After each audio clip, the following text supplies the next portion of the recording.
जय हिंद। आज आपल्याला बघायचं आहे की जगामध्ये सर्वात घातक विमान कोणतं आहे आणि भारतानं या इतक्या घातक असणाऱ्या F-35 विमानाला कॅन्सल करून रशियाचा Su-57 घेण्याचा निर्णय का घेतलाय। तर त्या अगोदर आपल्याला बघायचं आहे की व्हीटॉल म्हणजे काय असते आणि F-35 किती घातक आहे किंवा तो किती प्रभावी आहे। आधुनिक लष्करी तंत्रज्ञानाला समजून घेऊन आपण आपल्या भारताचे जे काही स्ट्रॅटेजिक निर्णय असतात हे सुद्धा आपल्याला समजून घेणं गरजेचं आहे, कारण भारताचं भविष्य तुम्ही आहेत।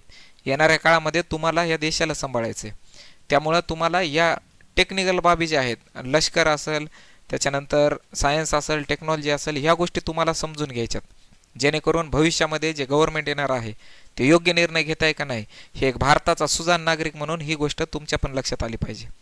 तर समजून घेऊया व्हीटॉल म्हणजे काय आहे।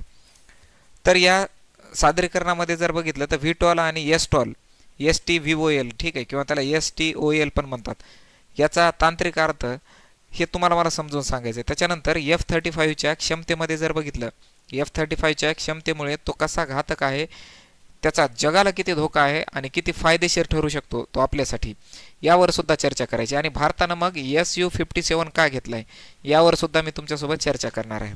व्हीटॉल म्हणजे काय याची परिभाषा किंवा याची व्याख्या जर पाहिलं तर बघा, व्हीटॉलचा अर्थ आपल्याला सांगता येते vertical take off and landing.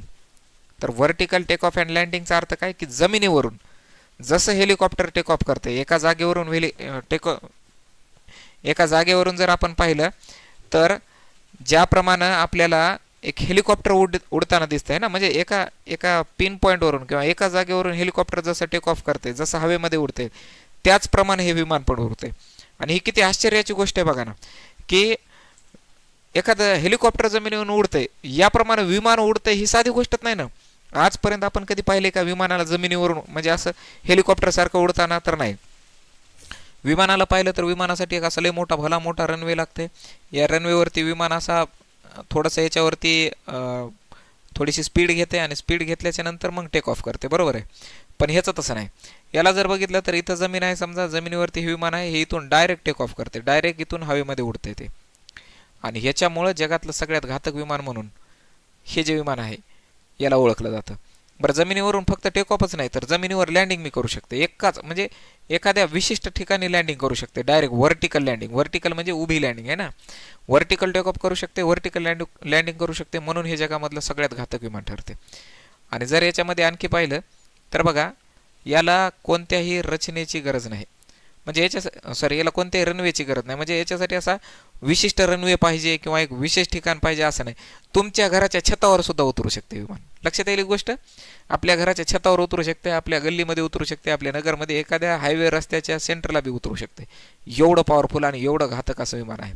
व्हीटॉलच्या काही महत्त्वाच्या प्रकारांमध्ये जर बघितलं, ठीक आहे, तर यामध्ये पूर्ण रोटर, ठीक आहे, हेलिकॉप्टर टाईप। त्याच्यानंतर व्हीटॉल म्हणजे याच्यामध्ये काही प्रकार आहेत, आता त्यावरती चर्चा करतो, जसं की पूर्ण रोटर हेलिकॉप्टर, ठीक आहे, जसं आपण बघितलं ते हेलिकॉप्टर। त्याच्यानंतर वेक्टर्ड थ्रस्ट, आता हे वेक्टर्ड थ्रस्ट काय आहे तुम्हाला समजून सांगण्यासाठी, त्याच्यानंतर लिफ्ट फॅन असेल किंवा शाफ्ट ड्रिव्हन F-35B प्रकाराची पद्धत, आणि टेल रोटर, ठीक आहे, V-25 ऑस्प्रे, टेल सीटर, हे याचे काही प्रकार आहेत। यामधला वेक्टर्ड थ्रस्ट नावाचा जो आहे, हॅरियर नावाचा, त्या एअरक्राफ्टबद्दल आपण एखाद्या नेक्स्ट व्हिडिओमध्ये चर्चा करू, ठीक आहे। तर हे प्रकार आहेत, यामध्ये तुम्हाला हा प्रकार माहिती आहे। व्हर्टिकल टेक ऑफमधला एक प्रकार जर पाहिला तर त्याच्यामध्ये पूर्ण रोटर हेलिकॉप्टर, म्हणजे ज्याच्यामध्ये पूर्ण रोटर आहे असा हेलिकॉप्टर आपण सगळ्यांना माहिती आहे, ठीक आहे। पण हे बाकीचे प्रकार माहीत नाहीत, हे विमानाचे वेगळे प्रकार आहेत, यावरती कधी नेक्स्ट व्हिडिओमध्ये आपण चर्चा करू नक्कीच, ठीक आहे। तर व्हीटॉलचे फायदे आणि तोटे काय आहेत बघा। याचे फायदे जर बघितलं तर व्हीटॉलचा फायदा जर बघितला तर याला कसलाही रनवे लागत नाही। त्याच्यानंतर याचे ऑपरेशन जेवढे आहेत ते इतके फ्लेक्झिबल आहेत, जहाजावरून असेल, छोटा आधार असेल, म्हणजे छोटासा जरी लँडिंगचा बेस असेल, एखादा सिमेंट बनवलेला जरी एरिया असेल त्याच्यावरून पण टेक ऑफ करू शकते। त्याच्यानंतर त्वरित तैनात, याला आपण इन्स्टंट याला कुठं पण आपण डिप्लॉय करू शकतो। त्याच्यानंतर समुद्री आणि जहाजाच्या भागामध्ये जर बघितलं, ठीक आहे, समुद्रानंतर आणि त्याच्यानंतर दगडाच्या खोऱ्याच्या भागामध्ये जर याला पाहिलं तर आपण याला कुठं पण लँड करू शकतो। त्याच्यानंतर दुसरी गोष्ट आहे बघा, याचे तोटे काय आहेत। याच्यामध्ये जी सिस्टम आहे एवढी पेचीदा, याला काय म्हणता येईल, टेक्निकली इतकं जबरदस्त याच्यामध्ये कॉम्प्लिकेशन्स आहेत की जगामधल्या कोणत्याच देशामध्ये याला रिपेअरिंग करण्याची व्यवस्था नाही।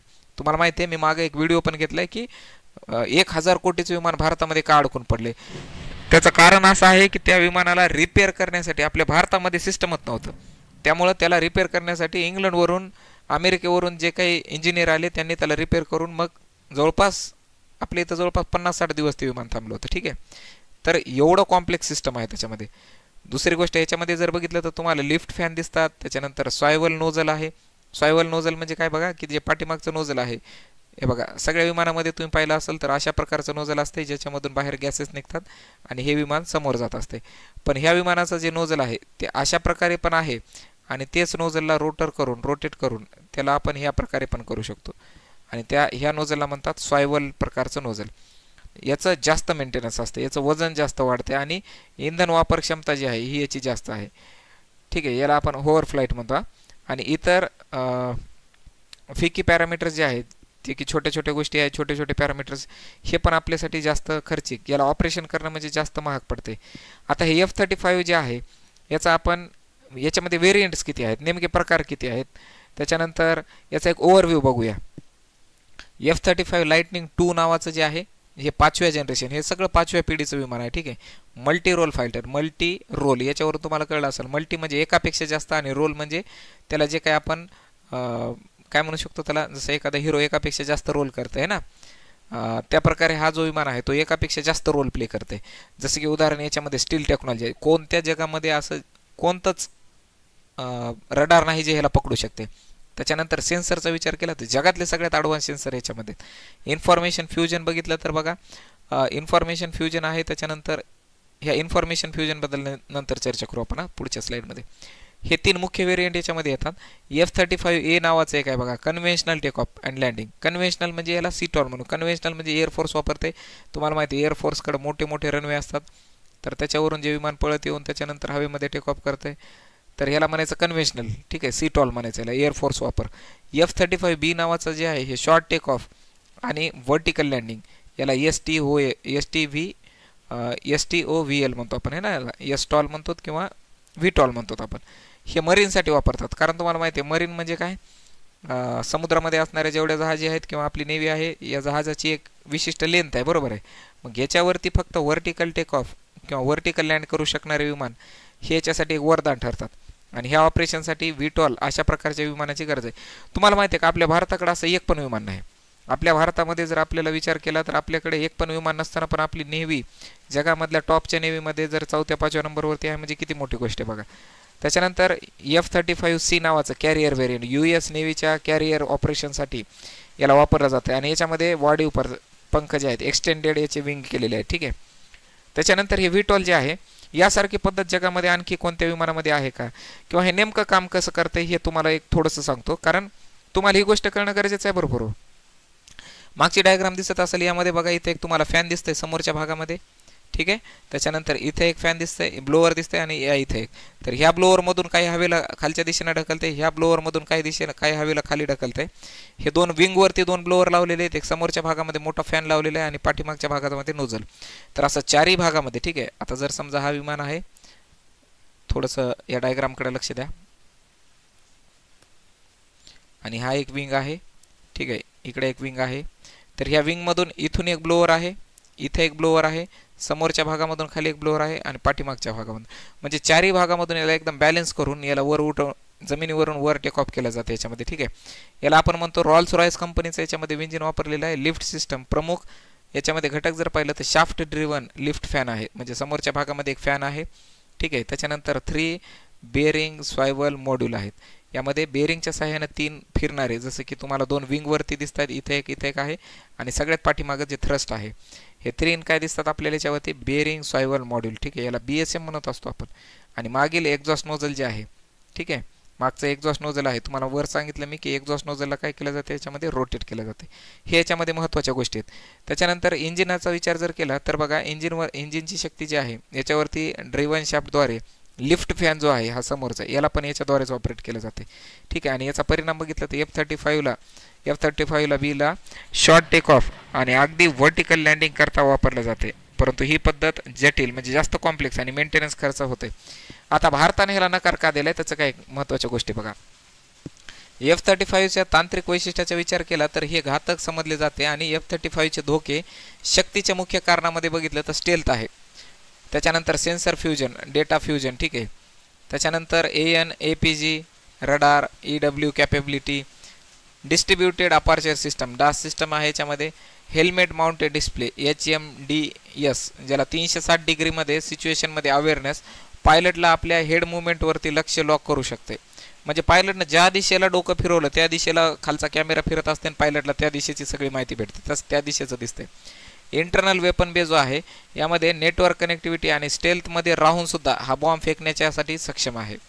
पुढची गोष्ट जर पाहिली तर F-35ने युद्धपथामध्ये काय बदल घडवून आणले बघा. F-35 एकच विमान नाही तर ते तेवढ्यापेक्षा जास्त आहे. नेटवर्क नोड आहे, ISR प्लॅटफॉर्म आहे, डिजिटल CS ISR आहे, ज्यामुळे 16 आणि कळ्यांप्रमाणे तो यंत्रणांचा अवॅक्स सिस्टमचा, ड्रोनचा, मिसाईलचा निर्देश देऊ शकते. ठीक आहे. हे जे विमान हवेमध्ये असेल त्यावेळेस हे उडत असताना ड्रोनला, मिसाईलला अवॅक्स नावाचं एक काय म्हणता येईल त्याला एक रडार स्टेशन हवेमध्ये असल्यासारखं आहे बघा. ठीक आहे. त्याच्यावरती आपण नेक्स्ट व्हिडिओ घेणार आहे तर अवॅक्सवरती. ती लय भारी सिस्टम आहे, ते आपण विकत घेतलेत. म्हणजे हे सर्व्हिलन्स विमान म्हणू शकतो या अवॅक्सला. अलीकडच्या टेस्टमध्ये जर बघितलं तर F-35B आणि लॉंग रेंज अँटीशिप मिसाईलसारखी शक्तिशाली शस्त्रे यांना एकामध्येच म्हणजे ह्याच विमानामधून ते लॉन्च करण्याचे प्रयोग झाल्यामुळे त्याची रचना पहुंच वाढली आहे आणि इतकं घातक विमान आता जगामध्ये याच्यासारखं दुसरं कोणतंही झालं नाही. याच्यामधून तांत्रिक आणि धोरणात्मक गणित ऑपरेशनलचा जर विचार केला बघा ट्रेड ऑफचा, तर F-35 ची शक्ती म्हणजे सिच्युएशनल अवेअरनेस आणि स्टेल्थ, म्हणजे ते कशाही सिच्युएशनमध्ये काम करू शकते. आणि सगळ्यात महत्त्वाचं ते घातक याच्यासाठी आहे की ते कोणालाच नजरात येत नाही, कोणताही जगामधला रडार त्याला पकडू शकत नाही. पण याच्यामध्ये आपण भारताच्या सैन्याने याला कॅन्सल करण्याचं सगळ्यात महत्त्वाचं कारण म्हणजे याचा खर्च. याला एका दिवसामध्ये ऑपरेट करण्याचा, एका दिवसामध्ये याला चालवण्याचा जो खर्च आहे तो जगामध्ये सगळ्यात महागडा विमान जे आहे त्याच्यापेक्षा जास्त आहे. त्यामुळे याला कॅन्सल केलं आपल्या नेव्हीनं, आपल्या एअरफोर्सने याला कॅन्सल केले. लॉजिक आहे, लॉजिस्टिक टेल आहे, हे मोठे आहेत. ठीक आहे. आता अमेरिकेकडून विकत घ्यायचं म्हणजे आपल्याला कधी पण अमेरिकेवरती डिपेंड राहावं लागलं असतं, अमेरिकेची हाजी करावं लागली असती, अमेरिका जे म्हणलं ते ऐकावं लागलं असतं. कारण एक विमान जर घेतलं तर पुढच्या 60 वर्षापर्यंत आपल्याला त्या देशाचं ऐकावंच लागतं. त्याच्यासोबत आपल्याला भांडण करायला जमत नाही, त्याच्यासोबत आपले रिलेशन खराब करायला जमत नाही. त्यामुळे सुद्धा आपण अमेरिकेवरती डिपेंडन्सी कमी करून, रशिया आपला फुल टाईम पार्टनर आहे, फुल टाईम दोस्त आहे आपलं. ते आपल्याला 1972च्या युद्धामध्ये आहे, पाकिस्तानसोबत ज्यावेळेस आपलं युद्ध चालू होतं त्यावेळेस अमेरिकेनं आपल्याला मारण्यासाठी त्याचं 7वा बेडा नावाचा नेव्हीच्या फ्लीटला पाठवलं होतं आणि त्यावेळेस आपल्याला रशियानं वाचवलं होतं. लक्षात आहे का ही गोष्ट? त्यामुळे आपण अमेरिकेसोबत कधी चांगले रिलेशन किंवा अमेरिकेवर आपण जास्त भरोसा नाही ठेवू शकत. त्यामुळे आपण रशियासोबत गेलो आणि रशियाचा जे S-57 आहे ते पण स्टेल्थ आहे आणि त्याच्यासोबत रशिया देणार आहे आपल्याला त्या विमानाचे सोर्स कोड. आणि सोर्स कोड म्हणजे विमानाची सगळी माहिती, A to Z माहिती. ठीक आहे. त्या सोर्स कोडचा वापर करून भविष्यामध्ये आपण तशी किती पण विमान बनवू शकतो. त्यामुळं आपल्यासोबत आणि ह्या F-35 चे सोर्स कोड आपल्याला अमेरिकेनं कधीच दिले नसते. त्यामुळं आपल्यासाठी रशियासोबत केलेली डील जास्त महत्त्वाची राहिली याच्यापेक्षा. ठीक आहे. आणि याच्यानंतरचा व्हिडिओ आपण त्या Su-57 वर बनवणार आहे. ठीक आहे. Su-57 जे आहे त्याच्यावरती घेणार आहेत.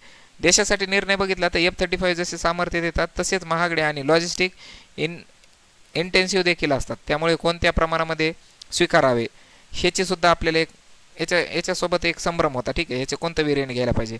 त्याच्यानंतर बघा व्हीटॉल आणि एस्टॉल जर बघितलं तर याच्यामध्ये विविध तंत्रांची वर्टिकल ऑपरेशन शक्य करतात, पण फायदे, लवचिकता, तोटे, मेंटेनन्स, वजन हे भरपूर गोष्टी याच्यामध्ये जास्त आहेत. F-35 जर बघितलं तर आधुनिक युद्धामध्ये महत्त्वाचा प्लेयर ठरू शकते, कारण याच्यामध्ये स्टेल्थ आहे, सेन्सर आहे, त्याच्यानंतर याचं नेटवर्क पण चांगलं आहे आणि खूप प्रभावी. जगामध्ये याच्या इतकं घातक विमान कोणतंच नाही, परंतु तो अजूनही पूर्णतः अपराजय नाही. ठीक आहे. याला मारण्याची ताकद बी कोणामध्ये आहे आणि ती मारण्याची ताकद कोणामध्ये आहे हे तुम्हाला मी नेक्स्ट व्हिडिओमध्ये सांगतो. ठीक आहे.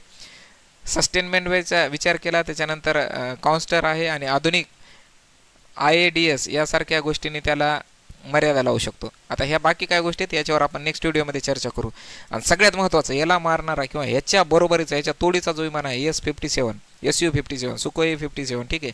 रशियाकडून आपण विकत घेण्याचा आपला जो करार झाला किंवा आपण याच्यावरती विचार करत आहोत याबद्दल आपण पुढच्या व्हिडिओमध्ये सविस्तर माहिती घेऊया आणि त्यावेळेस तुम्हाला कळेल की भारत येणाऱ्या काळामध्ये किती पॉवरफुल होऊ शकते त्या एका विमानामुळे.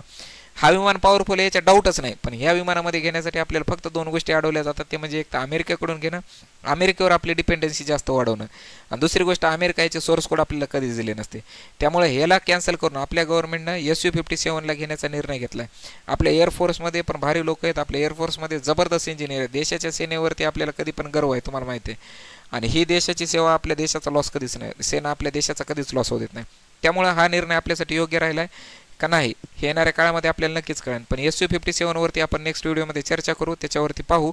तुम्हाला या व्हिडिओबद्दल काय वाटते मला कमेंट करून नक्की सांगा. भेटू पुढच्या व्हिडिओमध्ये. धन्यवाद. जय हिंद.